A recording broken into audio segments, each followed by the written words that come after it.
Good morning, students. This is seventh part of chapter strategies for enhancement in food production. And in the last topic, we have done about plant breeding, how we can breed the plants to make the new variety that may be very helpful for us, like that, which include the character for disease resistance, high productivity, etc.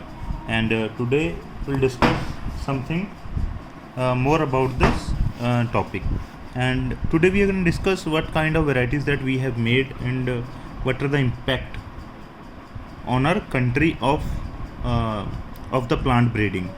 So basically यहाँ पे wheat and rice.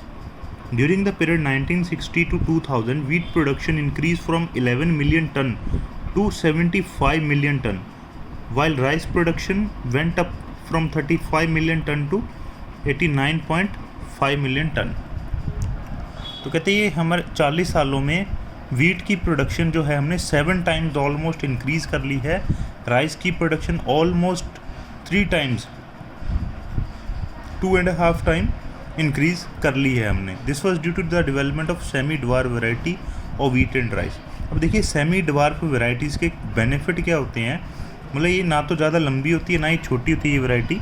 तो इसमें basically होता क्या है, इसका जो crop है ये छोटी होती है, थोड़ी सी मिडल होती है, और मिडल होने की वजह से इसकी हाइट जो है मीडियम होने की वजह से प्रोडक्टिविटी ज़्यादा हो जाती है और उसकी जो स्ट्रेंथ है वो भी ज़्यादा रहती है, मजबूती ज़्यादा रहती है कि जो ग्रेन है वो गिरता नहीं है, ठीक है, लंबे टाइम तक उसी के क्रॉप के ऊपर रहता है, प्लांट के ऊपर.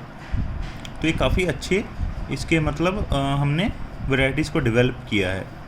Nobel laureate Norman E. Borlaug at International Center for Wheat and Maize Improvement in Mexico developed semi-dwarf wheat. In 1963, varieties such as Sonalika and Kalyan Sona, which were high yielding and disease resistant, were introduced all over the wheat growing belt of India. तो 1963 में Sonalika and कल्याण सोना ये कुछ wheat की varieties जो हैं India में develop की गई और इंडिया ऑलमोस्ट सब जगह पे इसको पहुंचाया गया.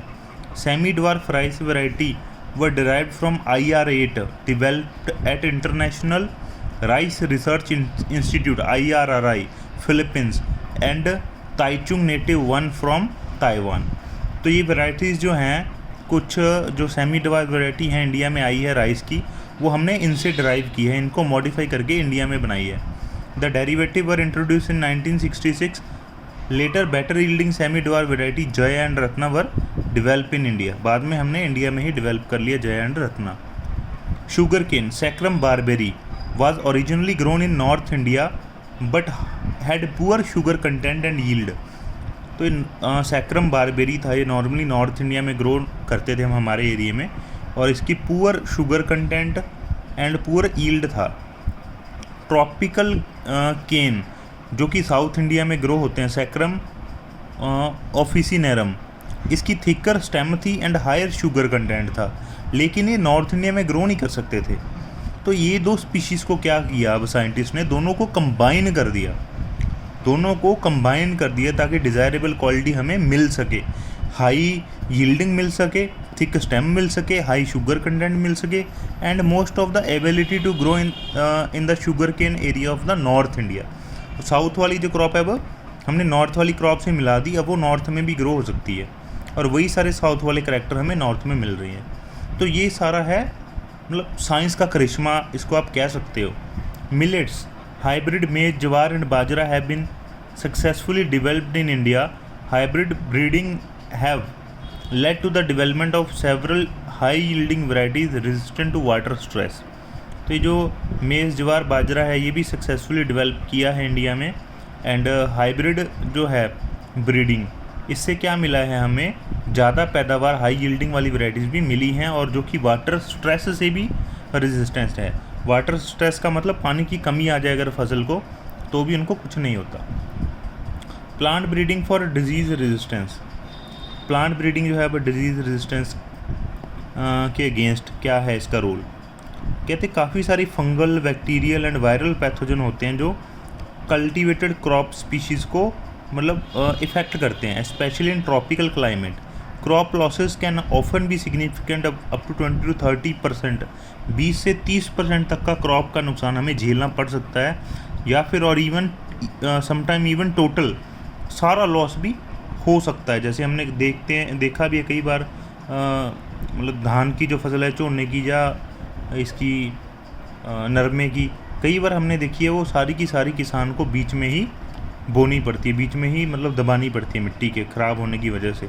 उसके काफ़ी सारे कारण होते हैं। तो in this situation breeding and development of cultivars resistant to disease enhances food production.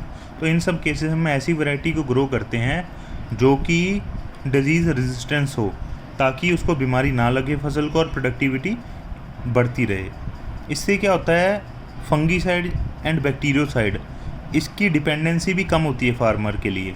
Farmer को फंगीसाइड बैक्टीरियोसाइड नहीं यूज़ करने पड़ते, जो कि फार्मर के लिए एक बहुत बड़ा खर्चा होता है। Resistance of the host plant is the ability to prevent the pathogen from causing disease and is determined by the genetic constitution of the host plant. तो रेजिस्टेंस क्या है, एक होस्ट प्लांट की पावर है। होस्ट कौन होता है, जिसके ऊपर पैथोजन आके अटैक करता है। उस प्लांट की पावर है कि उसको कोई भी बैक्टीरिया, वायरस, कोई भी पैथोजन से कोई इफेक्ट ना हो। और ये किस पे डिपेंड करता है, उसकी जेनेटिक मॉडिफिकेशन के ऊपर, मतलब उसके जीन्स के ऊपर डिपेंड करता है, जीन्स कैसे हैं उसके पास। Okay, before breeding is undertaken it is important to know about the causative organism and the mode of transmission। कहते हैं आप ब्रीडिंग करो, प्लांट को बढ़िया बनाओ, उससे पहले ये ज़रूरी है जानना कि कौन सी बीमारी लगती है, कैसे बीमारी फैलती है उस प्लांट पे, ये सब चीज़ें जाननी ज़रूरी हैं। क्योंकि कुछ डिजीज़ तो फंजाई से होती है, जैसे कि रस्ट हो गया, example brown rust of wheat, red rot of sugar cane, late blight of potato. कुछ होती है बैक्टीरिया के द्वारा, जैसे कि black rot of crucifer, and by viruses के द्वारा भी कुछ हैं, tobacco mosaic and turnip mosaic. So now is method of breeding for disease resistance. तो देखिए बिल्कुल सेम है मेथड जो है डिजीज़ रेजिस्टेंस अगर आपने लेके आनी है किसी क्रॉप में, तो उसका मेथड सेम है। इसमें भी हम कन्वेंशनल ब्रीडिंग टेक्निक होती हैं या फिर म्यूटेशन ब्रीडिंग, दो टेक्निक है। कन्वेंशनल तो वही जो हमने पहले पढ़ा था, मतलब आप क्या करोगे, आपके पास एक क्रॉप है, उसकी यील्ड बहुत बढ़िया है लेकिन वो डिजीज़ रेजिस्टेंस नहीं है। एक ऐसी क्रॉप है जो डिजीज़ रेजिस्टेंस तो बहुत बढ़िया है लेकिन उसके पास यील्ड कम है, तो हम इन दोनों क्रॉप्स को मिक्स कर देंगे, हायर यील्ड वाली को एंड हायर बेटर रेजिस्टेंस वाली को, दोनों क्रॉप्स को मिक्स कर देंगे। और जब तक हमारे पास डिज़ायर्ड वैरायटी नहीं आती, मतलब जिसके पास हाई यील्ड भी हो एंड ज़्यादा रेजिस्टेंस भी हो, तब तक हम उनको ब्रीडिंग करेंगे। तो ये है कन्वेंशनल मेथड। देखिए, its steps are residentially identical to those of breeding for any other agronomical character such as high yield. जो हमने पहले पढ़े थे लास्ट टॉपिक में, ये सेम उसका प्रोसेस होता है। The various sequential step are screening germplasm, वही हो जाएगा germplasm collection for resistance source, hybridisation of selected parent, selection and evaluation of hybrid and testing and release of new varieties. Some crop variety breed by hybridization and selection for disease resistance to fungi, bacteria, viral disease are released। ये कुछ दी हुई हैं नीचे varieties जिनको हमने बनाया है जो कि डिजीज़ से रेजिस्टेंस है। जैसे कि वीट वैरायटी है हिमगिरी, किससे रेजिस्टेंस है, resistance and leaf and stripe rust hill blunt. Brassica है क्रॉप वैरायटी, कौन सी है, पूसा स्वर्णिम, किससे रेजिस्टेंस है, वाइट रस्ट। कॉलीफ्लावर वैरायटी है पूसा शुभ्रा एंड पूसा स्नोबॉल, किससे रेजिस्टेंस है, black rot and curl blight black rot. इस तरह बहुत है, चिल्ली है, काउपी है, पूसा कोमल, पूसा सदाबहारी, सारी वैराइटीज़ हैं।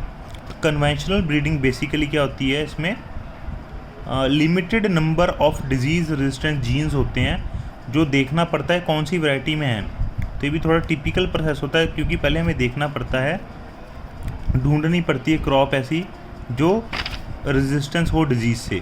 ओके, अगर वो ना मिले हमारे पास, मान लीजिए हमारे पास कोई क्रॉप ही नहीं है ऐसी, मान लीजिए हमने वीट को क्या करना है, डिजीज़ रेजिस्टेंस बनाना है, लेकिन हमारे पास वीट नेचर में ऑलरेडी प्रेजेंट नहीं है कोई ऐसी जो डिजीज़ रेजिस्टेंस हो, तो हम उसकी म्यूटेशन करेंगे।